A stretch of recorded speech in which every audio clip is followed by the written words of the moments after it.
I bought one of the rarest trucks Ford ever built, and I'm rebuilding it after it sat in a barn to rot. And now, it won't turn on. It only had one battery, but needs two. So I grabbed a new battery, threw it in, but it still won't start. I think I might have an idea why. I know the battery cables are in pretty rough shape.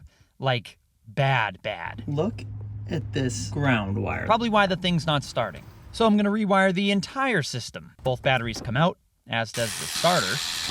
This ground cable comes off, so does the wiring going to the starter relay, and then the whole positive cable setup comes out as one. Here it all is. The entirety of the positive battery starting and charging system is out. I swap the new cables onto the starter, put back in the starter, and pull up the cables to their places, then replace the ground cables on this side. Now onto the other side of the motor, the ground cable comes off. No wonder the thing didn't start. I'll put the other battery back in, the old one that still worked, and use this self-pleasuring device from hell to clean the terminals before attaching our shiny new battery terminals. New ground cables go on the driver's side engine block. The positive crossover cable goes from one positive post to the other. I reconnect all the rest of the wires to their posts and neaten it up. Then there's one thing left to do. All right, I believe we have everything hooked up correctly. See if it starts.